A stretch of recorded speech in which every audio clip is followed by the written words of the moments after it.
Ar nākamo mācību gadu Talsu valsts ģimnāzijā tiks veidota sporta klase, kurā ar klasi strādās sporta skolotāji, treneri Sandra Zvirgzdiņa, kas vairāk strādās ar meitenēm un uz aerobikas nodarbībām, kā arī es, Artis Raitums, vadīs florbola treniņus.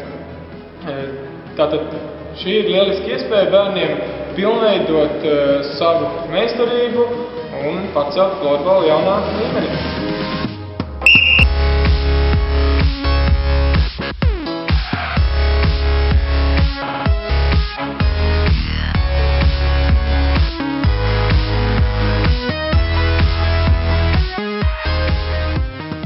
Es esmu Sandra Zvirgzdiņa un viena no manas dzīves mīlestībām ir aerobika. Jo aerobikā ir iekļauts gan izturības treniņš, gan spēka treniņš, gan kardio treniņš. Šeit ir gan deja, gan mūzika, gan kustība, gan enerģija, gan arī, protams, prieks un veselība.